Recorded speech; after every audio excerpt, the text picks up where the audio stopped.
I'm the underdog with the heroic heart. I'm Eric Jones Jr.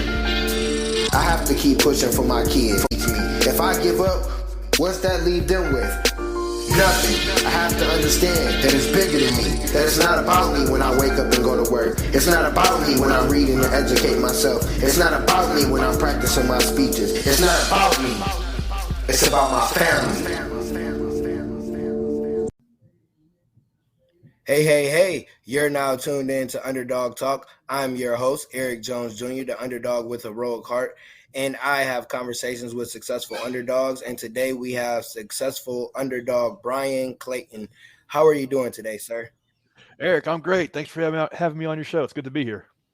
Oh, no problem. Thank you for being on, and thank you for being able to add some value to the audience and myself as well, because you kind of have a different business than what most normal people, with tech business of what they think of. So before we get into our conversation, today's episode is brought to you by ChristianDewan.com. Well, Christian Dewan clothing line. ChristianDewan.com is the website. That's my own personal brand, me and my son. You can get hoodies, t-shirts, sweatshirts. And if you use the promo code underdog, and underdog is spelled right above my head, you get 15% off. And yeah, go support, go grab a t-shirt, especially if you're a teacher. I got some if you're in the school system, I got shirts for I think almost everybody in the school system. They'll be out this week. So go and check the website out. So we have CEO and co-founder of GreenPal. What is GreenPal, and what service do you, or what value do you add? Yeah, GreenPal is a mobile app that works like Uber, but for landscaping services. So if you're a homeowner and need somebody to come mow your yard rather than calling around all over Facebook or Craigslist, you just download our app, GreenPal. You pop your address in, you get quotes from lawn care guys. You can hire the one you want to work with. They come out and do it like magic. So you just push a button, somebody comes and mows your yard. GreenPal is like a 10-year overnight success. My two co-founders and I have been at this business for a little over a decade. First 5 or 6 years were really, really tough getting the mobile app going, getting the mobile app built, getting the marketplace going. But over a long period of time, we've built out a nationwide network. Now we're live in every major city in the United States. Over 300,000 people using our app to get gardening services done, and still growing 40, 50% year over year. So I guess you could say we're a 10-year overnight success. I love it, man. That's dope. Like, because if me thinking about me growing up, I wish I would have had that service. I hated cutting grass. I hated it. To this day, I won't cut grass. So if I ever date a woman, she's like, "You gonna go out there and cut?" No, I'm not cutting grass. I will pay somebody to cut the grass. That is not my ministry. That's not nothing I'm about. So how did you come up with that idea? Was it something you came up with? You said you had some partners, or was it something like, how did that come up? How did that spark up? Because I mean, that's not something that, it's outside the box, but then it's something you can maybe like, oh, we could do this and see how it works. So how did that come about for you guys?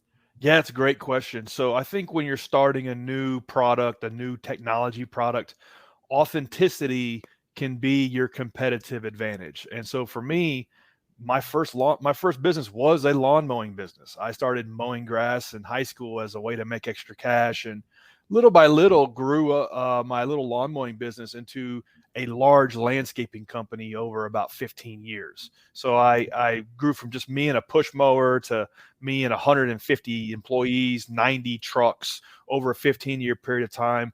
Ended up being one of the larger landscaping companies in the state of Tennessee where I live. And in 2013, I was able to get that business acquired by a national landscaping company. So I took that business from zero to $10 million a year in revenue, and then all the way through exit, which doesn't really happen that very often in the landscaping business. After I sold the business, I thought, well, what am I going to do with my life now? What I need a mission. I need something to work on, because I didn't really understand that my business is a part of me. My business is what gets me out of bed in the morning. And when I sold it, it was gone. And I was like, there was something missing. So I thought, well, what now? And I'm observing what Airbnb and Uber and at the time Lyft were doing for kind of real world experiences through a mobile app. And I thought, somebody is going to build an app for the industry that I know It might as well be me. How hard could it be? And it was kind of naivete as an asset. I didn't really understand how challenging it was going to be to get this app going, but I just got in there and recruited 2 co-founders. And we started working, and we never looked back. And the first few years were really, really hard, but we kind of just stuck it out and celebrated the small wins along the way, and grew it little by little. And over time, things began to compound, and now we have the nation's largest network of landscaping services you can hire from a smartphone. Man, I love it. So it's something that's been in you since a child. It's like you started as a young man, like, oh, I'm just gonna cut this grass just to cut grass. Because everybody does that, cut grass, you might rake leaves, shovel, all those different things as a kid. We all tried it just to make some extra money, but you took it from making some extra money to being able to sell the business and not have to work anymore. But what I love that you said is that was a part of you. It wasn't like it was just, oh, I'm going to this job, I'm just doing it. No, that was a part of that was who you were. That's why you woke up. That's why you stayed up late. That's why you came up with the ideas. That's why you had the business. That's why you were able to sell it. And then when you sold it, it's like, okay, this is boring. What the heck am I going to do here? And you thought of the idea of like, oh, okay, they're doing this, they're doing that. Let's try it. And you say you were naive. So did you have any tech knowledge where did you have, any computer knowledge, or was it like, okay, what the heck am I doing here? Great question. It's ideally when you start a new technology product, you get together a hacker and a hustler. So you get somebody who knows the technical side. Maybe they were tinkering with websites when they were 15 years old, and maybe they hacked into the school's computer and changed their grades or something. And, they've always been oriented around the technical stuff. And then you get a hustler. You get somebody who's just driven to want to grow a business and driven to want to knock down sales quotas, and who just really wants to put a team together. And when those two people come together, you can really catch lightning in a bottle sometimes. So that's ideally how you would approach this type of situation. That is not what happened for me. I had 3 hustlers. I had 3 dudes that we kind of all knew each other. We trusted each other. We were all hardworking people. We all had a chip on our shoulder that we kind of wanted to be something more in life. And we wanted to build something big, and we wanted to create a new product, but none of us knew how to build software. And the naivete came in where we thought, well, how hard could it be? All we need to do is just pay somebody to build the tech side, and we'll market it, and we'll be off and going. And we did that, and we pulled together our money, and we spent like $150,000 with a technology development company in Nashville, Tennessee, to build what we thought GreenPal should be. And it took them 9 months to build the first app, and we released it, and it was a total failure. Dead on arrival. I mean, it didn't have the features it needed. It didn't work. It was clunky. It was hard to use. People were using it and it wasn't working. It was a total failure.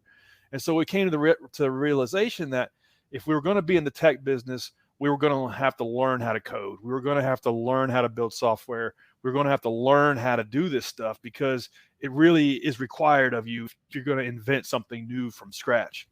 Looking back, it's kind of as silly as wanting to start a restaurant but with no chef, and you never cooked anything in your life.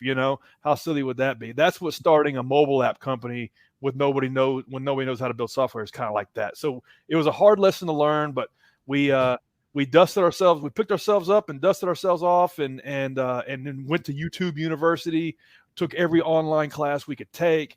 My co-founder went to a boot camp and learned how to build back-end software, and took us about another year.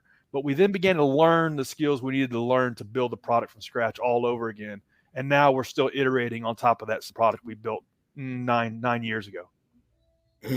I love it. I want people to hear what you just said. When you start something, it doesn't have to be like a new something, but whatever you start from scratch, you want to learn the ins and outs of it. Because when you get to the point of you hiring somebody, you want to know what the heck is going on. You don't want to just hire somebody and they're doing all kinds of stuff and you don't even know how to go check and make sure everything's working, because you're like, oh, well, I got the money for it, but you need to know what's going on. So like with me, like having a clothing line and a podcast. Like I do everything on my own. And it's like I love it, but I hate it at the same time because I wish I didn't. All I wish I had to do was just with the podcast, just come on, hit record. I get to talk to the guests, I get to get off, and that's it. I don't have to post, I don't have to do none of that. But I understand me learning that. And then when the team comes, now I know exactly what I want and how to put it out there. And it's funny, it's kind of like you with computers, with me, I mean, with you with the lawn care. When I was like fifth grade, I was really good with computers. I took a computer apart, put it back together. Like computers was my thing. And I went to school in college for computers, didn't do anything good in school, none of that. And now everything I do is technology and it's tech and it's stuff that I could have learned if I would have realized that I was going to use it later down the road. And sometimes we don't understand, like, oh, well, maybe let me try this out because it can help me down the road. So you said it took you a year. Once you guys got it, and you put out that first app, did you guys create the app or did you guys have someone come in and help you guys create it? Or was it something you did on your own? Everything you just said is exactly how it unfolded for us. We had to do everything ourselves first before we could then begin to delegate it to specialists, freelance contractors, employees. And that's a mistake that a lot of new entrepreneurs make, is that they want to rush to the delegation piece. Maybe they watch something on Instagram. They saw some guru on Instagram Reels saying you got to delegate. And that is true. But if you delegate too soon, it can be a recipe for a disaster. It's really hard to delegate anything that you haven't done yourself. And so for us, we had to learn how to design the interface. We had to learn how to write the code that made it work on the website. And then we had to learn how to write the code that made it work behind the scenes. We had to learn how to do things like search engine optimization so people could discover it when they were looking for a lawn mowing service.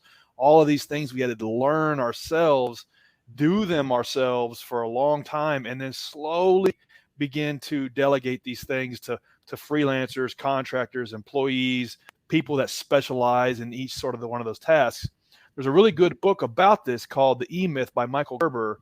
And one of the things that author talks about is day one, when you create your business, you need to create an org chart. And you might say, well, it's just me. I don't need an org chart. I got it all right here. Well, when you create an org chart, it's like you, CEO, and then there's head of customer service, maybe there's head of R&D, head of marketing, and then there's head of SEO, and there's head of social media marketing. There's all of these names on this org chart, and it's your name on all of the. There's all these roles on the org chart, and it's your name on all the roles. As time goes on, then you can peel your name off and delegate those things to people who specialize in them. But at first, you got to do it yourself. Yep. That's exactly it. And so you already had a business. You had this business for all these years. Now you got something new. Was this harder than running the business, or was it like equal? Like learning something new, starting kind of over, and then creating a new business from something you don't even know, like you didn't go to school for it or anything, or was it like harder running a business that you already knew? It's a great question. Here's what I thought. So I spent 15 years in the landscaping business, 150 employees, over 90 trucks going out. I mean, we had like 400 lawnmowers. I mean, it was a big business, and every day was just chaos. Every day was organized chaos. Yeah, I had systems in place and it ran pretty smooth, but there was always something. There was always a fire burning somewhere. And it was a hard business to run. It was very hands-on. It was very hand-to-hand combat. And so when I sold the business, and even selling the business was a challenge. When I sold the business, got that done, I thought, whew, that was really tough. I don't want to do anything that hard again in my life. I want to start an easy business. So I'm going to start a software business because that will be so much easier. Then when I got into the game of building a software company, an app, I quickly realized, like, whoa, this is 10 times harder than that last business. And what I didn't understand was creating a new product from scratch, inventing a new product is a lot more difficult than running a known business model. So like inventing a let's say starting a new restaurant business is tough. It's going to require 7 days a week. It's going to be your soul into that business to get it going. That's really hard. But let's say you wanted to invent a vending machine that will make a pizza and spit it out the bottom when you put your credit card in. That's like 10 times harder than opening a pizza restaurant. And so I didn't know that. I didn't understand the difference between running a traditional business and inventing a new product and then creating a business around that product. It's 10 times harder. And so if I had known how hard it was going to be, I never would have done it. But luckily I didn't know how challenging it was going to be, because now looking back 10 years into this project, I'm a completely different person, and I've learned all kinds of skills I never would have otherwise learned. And we've got a good business going. But the first 5-6 years were challenging. I love what you said. You said if you would have known how hard it would have been, you probably wouldn't have done it. And that's a lot of our dreams and goals and things that we really, like you said, it helped you become a better person. It helped you learn stuff you might not have learned if you did it. And going through that process, you gotta trust the process. You gotta trust everything that's going on. You're like, oh, I didn't expect it to be this hard. Oh, because when we look on social media or we look at our friends, we're like, oh, that don't look that hard. And then when you actually look at the work that's put in, it's kind of like, oh, people think Steph Curry just woke up and he's just Steph Curry. No. He had to work. He had to go to the gym. He had to do all that different stuff. And if he probably would have known it had been that hard, maybe he might not have played basketball. Maybe he wanted to go to the league. But it's about going through what's hard. It's about learning them lessons. It's about like, oh, well, I've already did this over here. I've accomplished all that. Yeah, you accomplished that, but you didn't accomplish this. But since you did have a business and you were able to accomplish that, helped you get through the adversity of starting a new business. And I think sometimes we don't realize our adversity early in life, or adversity that happens, is preparing us for our future. And then when we get to our future, we're like, okay, this is hard, but I can get through this. I remember whatever was going on. Like you said, you had organized chaos. I love that. Like sometimes it's just chaos. Yeah. But if you have organized chaos, it's like when the chaos happens, it's like, okay, we're prepared for this. But if you're not prepared, then chaos can turn your whole business upside down and inside out. So when you're starting a business, when you're an early entrepreneur, don't be unorganized. Be organized. Be prepared. Like you said, you had a system in play. And you have to. The question I'm gonna ask. You said they were your friends. How did that work with them being your friends and then starting a business? Because sometimes I've tried some businesses with my friends and it didn't work out.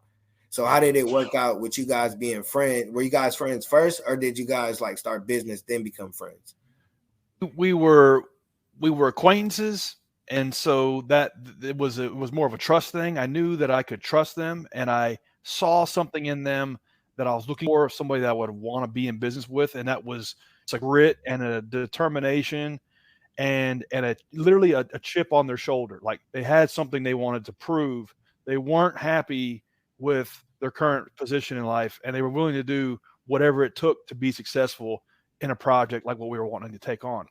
My advice around business partners is to try to go it alone, because for me, I got really lucky. I got two co-founders that were just as relentless and ambitious about getting this thing going as I was, but that's not always the case. And a lot of times bad co-founder dynamics kills a business more than anything, because the co-founders are fighting. They're not on the same page. There's animosity that one is picking up more slack than the other. So my advice is to go it alone and take it as far as you can, and then maybe try to get people to help you in terms of paying them and maybe a little bit of equity or maybe a little bit of money to help you get the project off the ground, and that way you own it all and you're in charge of all. My advice for getting a co-founder is, if you had $10 million in the bank, would you write them a check for $10 million to start this business with you? And if the answer is no, then don't do it, because eventually their equity is going to be worth $10 million, or you're going to raise some funding, and the equity you have to give up to the venture capitalist could be worth $10 million.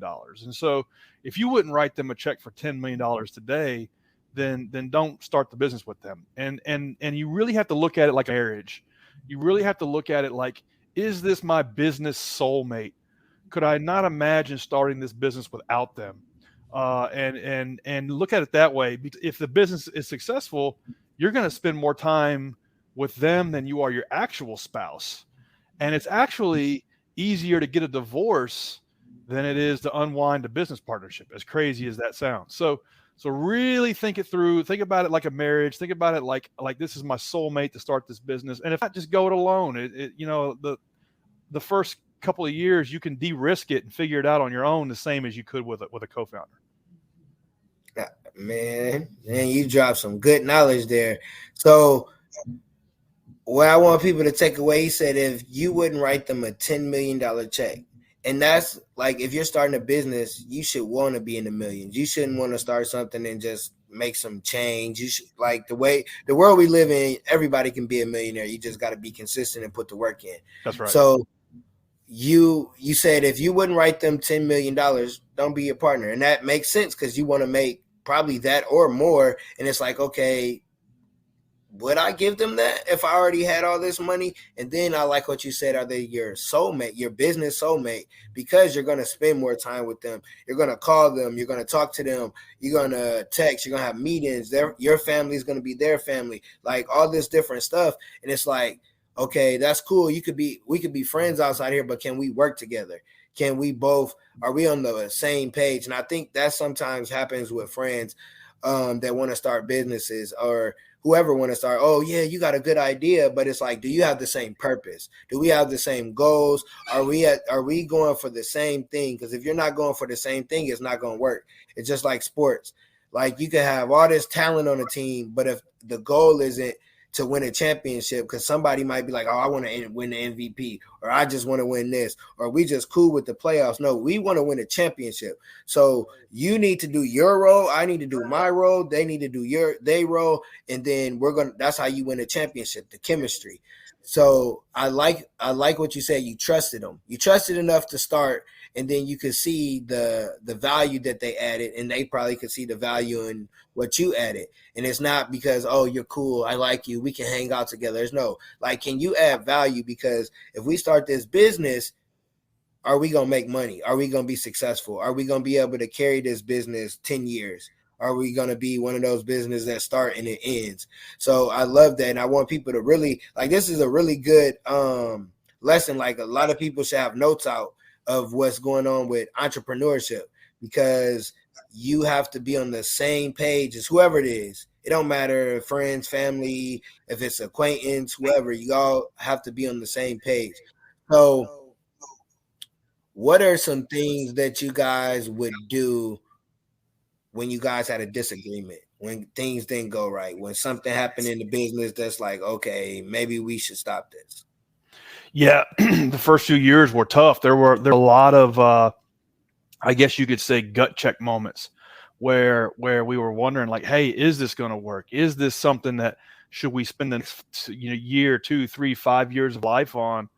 And while it's, having a good co-founder can be the thing that helps you make or make it or not make it in business, it's important that there is one chief, that there is somebody who is going to be the CEO. There is going to be kind of the I guess you could say the tiebreaker when you come at an impasse as to where to take the company or an important decision. So for us, I had 2 co-founders, but at the end of the day, it was my idea. It was kind of my baby. I brought these folks on to help me bring to life my vision. And so when we got into those log jams, it was kind of like if it was two of us could override me. But it had to be 2 against 1. It could never be like, hey, 3 opinions. And so that's kind of how we settled some of the early disagreements. But the other thing was, we all kind of were on the same page. We all kind of had a North Star. We kind of all knew where we wanted to take the company. We kind of knew what the metrics were that mattered, and we agreed on those before we started. So it wasn't like there was a whole lot of arguments with, is this working or is this not, or what is important or what isn't. I think it's important to get on the same page day one, lay out what next year looks like, what the year after that looks like, and then work towards those goals and understand what the things are that you got to be doing every day to get there. There's a concept of output metrics and input metrics. The output metric might be, at the end of year one, we need to be at 500K in revenue. That's great. That's a good goal. But what are the input metrics? What are the things that we got to do every single day to get to that output metric? What are the things we got to do day in, day out? And let's all agree on those things, and let's execute on that plan. And that kind of like heads off a lot of the disagreements, a lot of the mismanaged expectations. Everybody knows what they got to do to get to the goal. And a lot of times people just set goals and then don't really have a plan on how to get there. And then everybody's upset and pissed off when you don't get to the goal. So, that was something that I was able to kind of bring to the table and kind of do right the first time, because I'd made all those mistakes in my first business. And so I kind of had the scar tissue around that.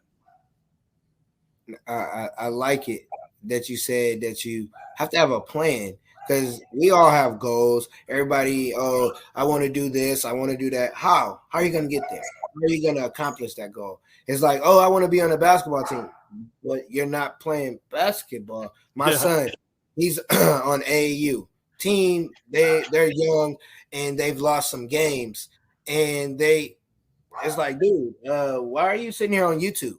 Like, why are you not, you got a goal to win, but you don't have any action steps behind it. And it's like, you want to put a date on those goals that you have. But I like what you said. You guys sat down at day one. This is the plan. This is what we're going to do. This is we're all on the same page. And this is what we need to do every single day. And we have to execute it. And you guys, I'm sure, kept each other accountable. But I like what you say. It's like, okay, it's got to be 2 against 1. It can't be, we're going to make sure this is how we're going to run this. If I feel a certain way, it's kind of my thing. But if you guys see something that I don't see, I'm not going to be like, oh, well, I'm the boss, and no, this is not what we're going to do. That's how people fail in business, because somebody wants to be a boss. Everybody, it's an equal team. Somebody has to have a role. It's not about the title. It's about the role.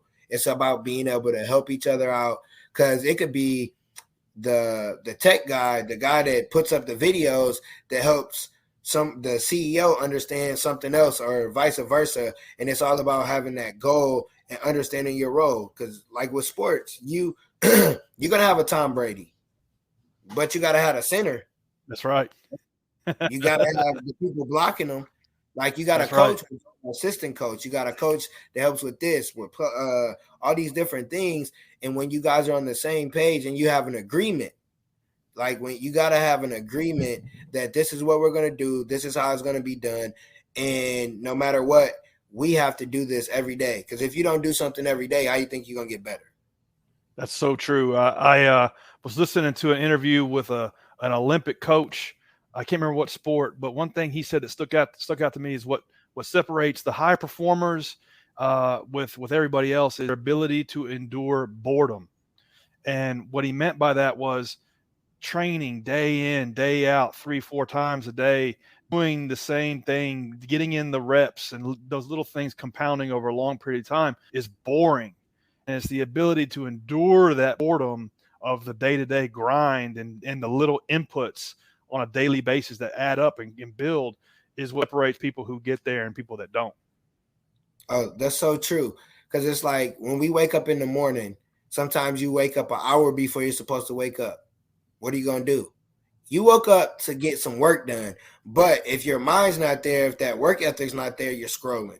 You're laying in the bed. And I'm victim of that. Like, sometimes I get up and I'm like, and then sometimes I get up, turn the light on. I'm like, all right, I'm up. What can I do? Because I understand, like, sometimes whatever field I'm in, somebody might be asleep that's in the same industry as me. So if I'm up before them, I can get a edge on them. They might have the education I don't have, but I'm going to outwork them.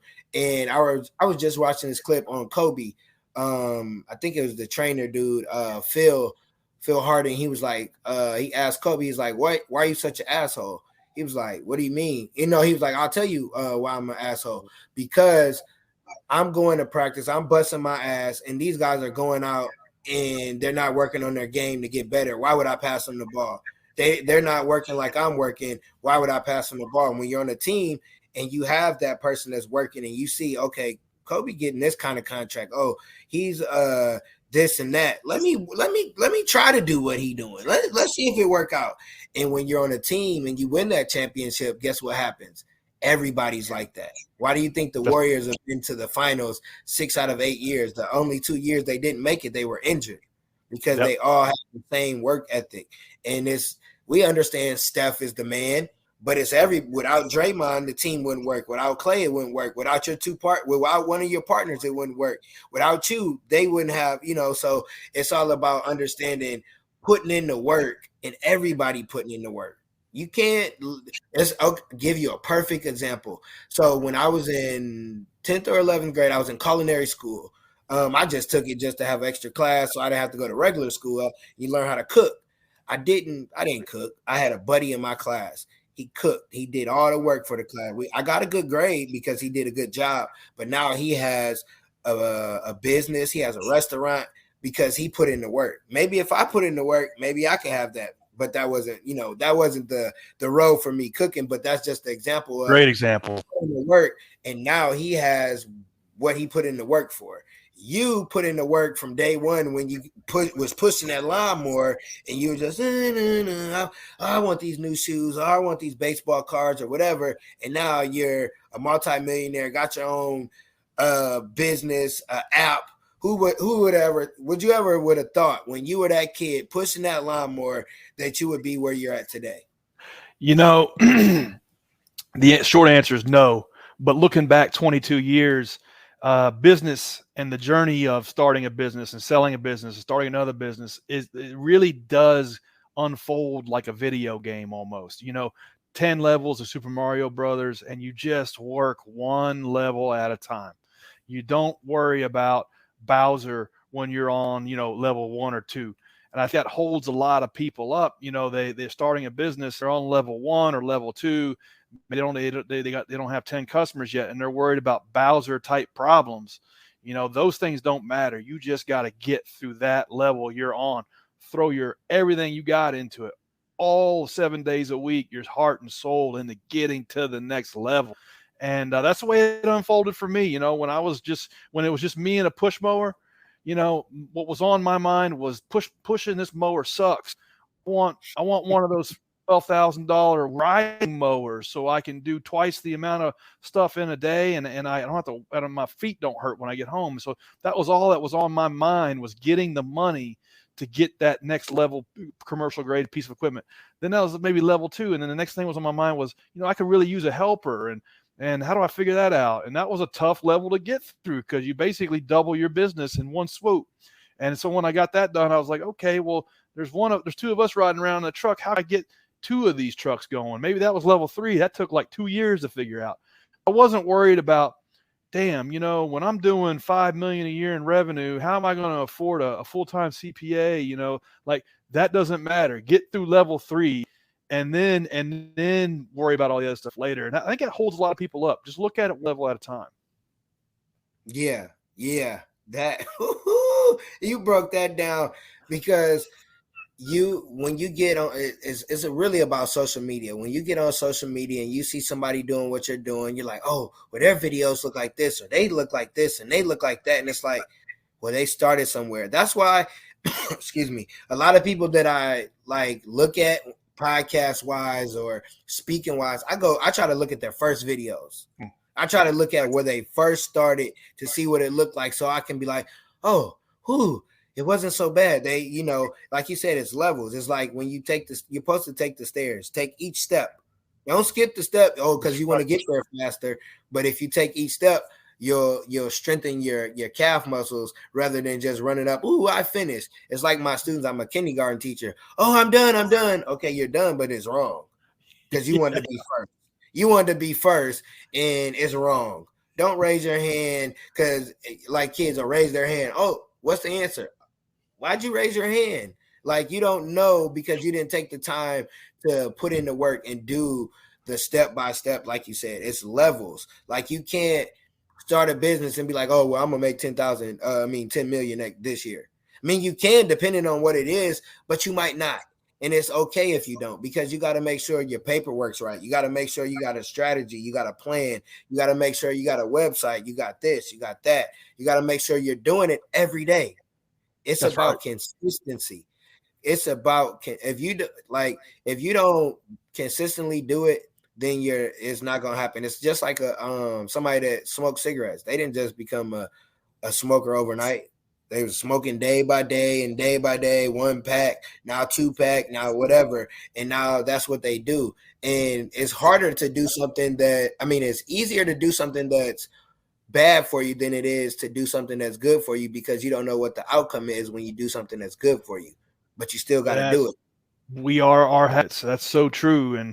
And goals are great, but at the end of the day, you got to reward and think about the system. What is the process that you're working on a daily basis to get towards that goal? Yeah, make the goal, but the goal almost doesn't matter. The process and the system that you've built that you're going to be grinding on a daily, weekly, monthly basis to inch your way towards that goal that you need to be focused on. Yep, a system. Like if we look at, I always go to sports. That's sports. The Spurs, they had a system. It didn't matter who they brought in. They were picking people from foreign countries nobody ever heard of, put them in their system. They're winning. The Warriors winning. The Patriots winning. It's certain teams that win year after year after year after year because they have a system. They don't go outside the system. They don't do anything outside that winning system, because you're supposed to do what works, work it. That's right. That's why a system works. You guys started a long time ago, created a system, and you guys been working it. That's it. And I love all the sports now because there's a lot of parallels between sports and business. And one of my favorite books is a guy, I think his name is Bill Walsh. I think he was the coach for the 49ers when Joe Montana was in his heyday. And he wrote a book called The Score Takes Care of Itself. And the whole point of that book was the little things day in, day out that they changed and did in the organization that all added up a 0.5% here, 1% there, and they all compounded to where on Sunday the score took care of itself. And that could be like the gardener's shirt needed to be tucked in, the receptionist at the front needed to answer the phone a certain way. When we got into the locker room, we just didn't throw our helmets onto the ground because the helmet had the 49ers logo on it, and that was disrespectful to the brand and to the mission. And all these little things that they did, like 1,000 things that all added up to where on Sunday they didn't even worry about it. Score took care of itself. And I think business is a lot that way. It's all these little things done right day in, day out, compound. They don't add up, they compound, and they build on themselves. And before you know it, 2, 3, 4, 5 years in, then you're in a whole different world because all these little things you did for a long time compounded and built up this thing that's now starting to work. And that's the way it's been for me both times building a business. The first 3 or 4 years were like pushing on a string, but after I kept at it, my habits, my system, my process, my routines were around getting the business going. All of a sudden I woke up in a different world one day. So that's advice that I like to give to people is to worry about the system. The goals almost don't even matter. Yep. It's like Bill Belichick said, do your job. Do your job. All you have to do is do your job. If you block, all you got to do is block. If you receive, you run those routes, you catch the ball, just when you do your job, especially in a business, even if you're by yourself, if you have a team, do your job. If you do your job every single day and you work on it, and like you said, you have a plan. You don't just have goals up on the board and say, oh, I want to do this. Okay, how are you going to do that? There has to be action steps to those goals, because that's just an idea if it isn't. Like, you actually have to do it every single day. Like you said, routine. When you have I'm so routine. People know if you call me past 10, I'm not going to answer the phone 9 times out of 10 because I'm asleep. I'm in the bed, not go to sleep, because I'm routine. I go to bed early and I get up early. You could call me like, oh, okay, I know Eric up. I know he's gonna be up because he gets up early. So it's like when you get on that routine, nothing should get you off that routine. Because if it does, it'll affect what you're doing in the future. What you That's do right. today is for tomorrow. And tomorrow's not tomorrow. Actually, tomorrow is the future. It's 5 years down the road. It's 10 years down the road. Like you said, it's levels. Like when you first started, you just wanted a nice little fancy. Man, I'm tired of pushing this. I want to ride something. Oh, wait, I got this. Now I want this. And that's because you had a goal and you didn't go, oh, well, I got to push more. I need two riding lawnmowers and 2 workers in the truck. No, you didn't Right. jump that far. You went one by one by one, and then you build it. Now you have a company that can reach anybody because it's an app.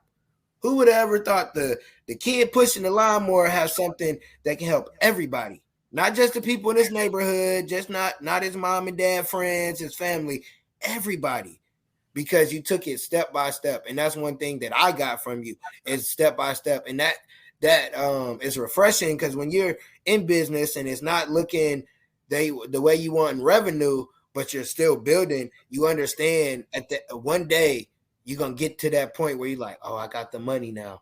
All those days that I was doing this, it pays off. All when I wasn't getting no sleep, when things wasn't going right, I still had to go work a job, whatever the case may be, you're like, but it's the little things. If you don't do the little things, how you gonna get the big things? It's just like when you win the lottery, oh, you won the lottery, but you're broke 2 years later because you couldn't handle the $10,000 that you had before the lottery. That's It's all exactly about right. That's exactly right. And there's an example of this in the book called Atomic Habits. And I think it doesn't matter what you do, whether it's sports, business, whatever vocation you're in, it's all about habits. And he talks about you can sit there and take an ice cube and you can put it in a Tupperware and then you can increase the temperature from 31 to 32 degrees and nothing's going to happen to the ice cube. And then you can increase it from 32 to 33 degrees, and then 33 to 34, nothing's going to happen. Nothing's going to happen. And then when you go from 35 to 36 and 36 to 37 degrees, that ice cube starts melting. Well, that's kind of how business is. It's the first 3 or 4 degrees or years, nobody sees anything. You don't see a whole lot of change. And then all of a sudden things start working in year 4 or 5, and everybody just sees that 1 year, and then everybody wants to call you an overnight success. And that's how it always unfolds. It's like there's this below the surface, below the radar work that's going in that's being done that doesn't really manifest into real life examples of success yet. But as time goes on, those things compound. Then all of a sudden things start working, and then everybody says, "Oh, you got lucky." And then the people that have been there, done that know that's funny, And so that's a good example, just stick it out. It will, that ice cube will begin to melt. It just takes time. You got to lay that foundation. Yeah, I like that. What you said, people will think people become an overnight. There's a small percentage of people that become an overnight celebrity, one hit wonder, but they've been doing it. They've been doing it for years and years and years. Nobody's seen them. It's like Kevin Hart. Yep. Oh, he started off small. He had his first movie. It didn't go so well. He's in these different movies, and now everyone knows who he is. He's in every single thing because he had that one vehicle and he kept it going and he kept it going and he kept it going. And he didn't give up because his friends didn't support, his family didn't support, nobody came out to the show, whatever the case may be. It's like when you play a sport, if you get cut, okay, I got cut from this team, but I can go over here and help this team. But if you get cut and you're like, oh man, my career is over with. No, it's not. Just because one person told you no don't mean that this person over here won't tell you yes. Just because somebody didn't buy your product over here won't mean somebody won't buy your product over here. You got to just keep going. Don't let somebody tell you no and you just, oh my goodness. You know how many times I'm sure you heard no? No, I don't need you to. I don't need that help. I don't need you to. Nope, I'm good. And it's like, okay, let me go over to this neighborhood. And now this neighborhood, every house you went to, oh yeah, we need you to come here. Now you done made all the money that you thought you were going to make plus more because you were going to stick at mom's friend's house. Now you done went over here to, you don't know nobody over here because you didn't give up. And that's just how business is. That's how life is. You can't give up because you hear no or something gets hard or, life punches you in the face. You take that punch, you get up, and you're like, all right, cool. I'm gonna get back on it. Man, I love this conversation. Like you've dropped a lot of knowledge and simple knowledge for people to understand and be able to take notes and be able to run a business with it, whatever that business is, because everybody's different. Like I would have never thought ever to run a lawn care service because I don't like it. That's not my ministry. I will definitely be the person that you be like, oh, I see Mr. Jones is steadily on here. I see he's making that regular. That's me. There you And go. I understand that speaking is for me. So that's what I have to do. That's my lawn care service. That's what my baby. That's what I have to do with the podcast. The same thing.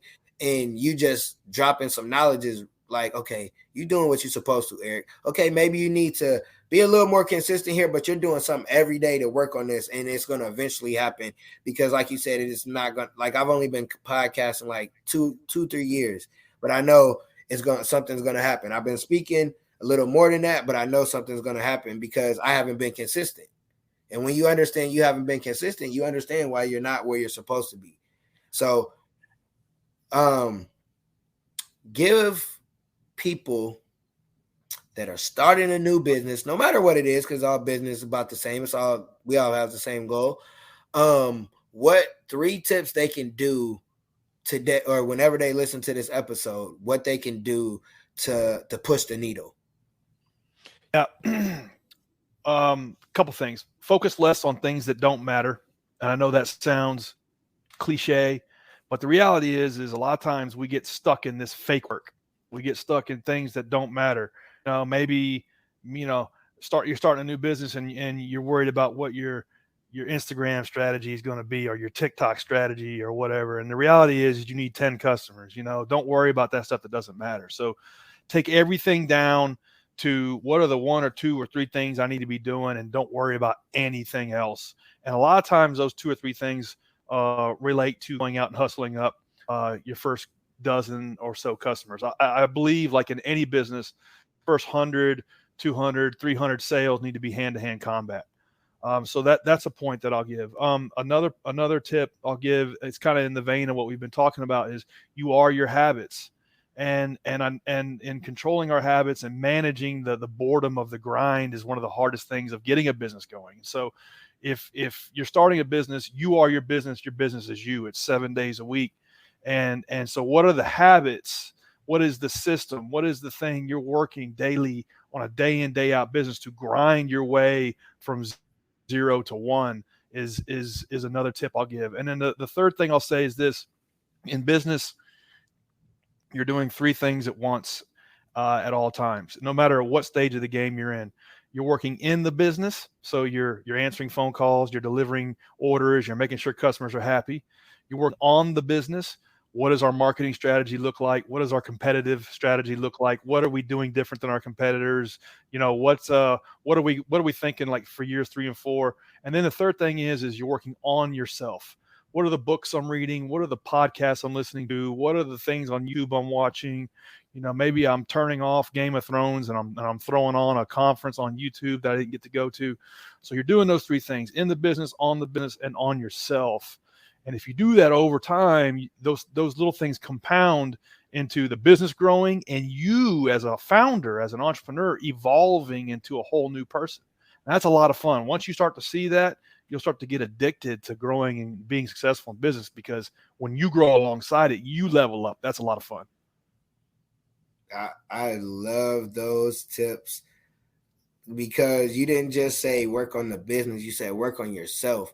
And I think a lot of times people don't understand, just because you have a business, like if you don't grow, the business isn't going to grow, because you have to be a better you, because each level that you get to, you have to be a new you. You can't get to the person that started the business or started the lawn care was a teenager, a kid. He can't run this business. I mean, well, maybe now with the knowledge of these days, but just from that kid now, he wouldn't be able to do it, because you had to grow. You had to get the riding lawnmower. You had to understand how to operate that riding lawnmower, it was different than the push more. So you had to be a new you. And each time you level up, you have to become a better you. That's right. Like my first year of teaching, I can't be that first year of teaching, and this is my 5th year of teaching. These kids would kick my ass. Like it would be ugly out here. I'm like, oh my goodness, I wouldn't know what to do. But and I had to become a better me. My patience. Like I work with little kids, kindergartners. You got to have patience. If you if I didn't learn those patience over the years, I would have quit. So you have to work on not just the business, but yourself as well. That's right.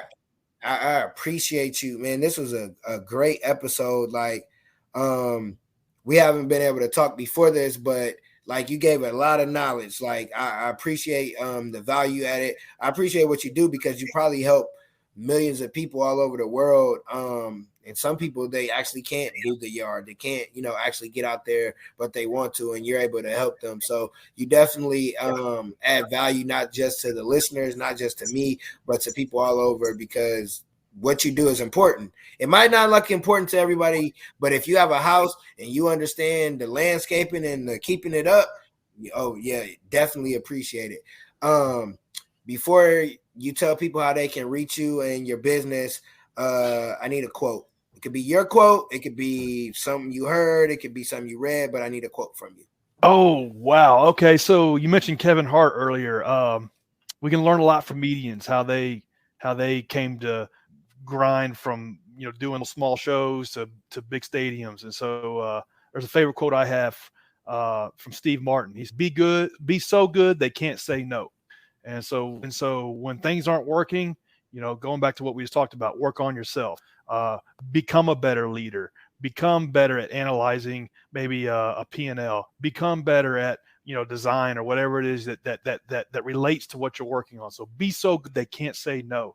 I think is something that all of us, especially me at times, I want to blame other factors for why things aren't working, when in fact, if I just work on myself, enough, it'll help unstuck things. And so I guess that's a quote that's on top of my mind right now. So I'll leave y'all with that. I love it. I love it. You work so hard they won't tell you no. That's right. Like I love that. You got to. So tell people how they can reach you.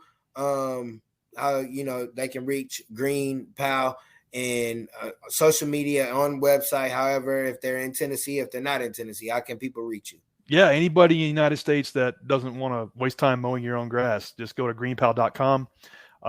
Anybody that wants to hit me up, Instagram's the best place to find me. Bryan M. Clayton, just drop me a DM there.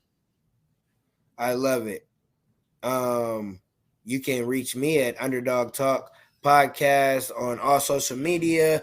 Underdog Talk Podcast at gmail.com. If you have good, bad, if you want to be a guest, if you don't remember a guest information, whatever, that's how you can reach me.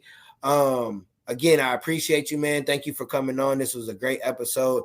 Do you have any closing words? Yeah, get in the game. Get in the game, because only when you're in the game can you win. So quit thinking about it. Do it. I love it. And on that note, peace, one love.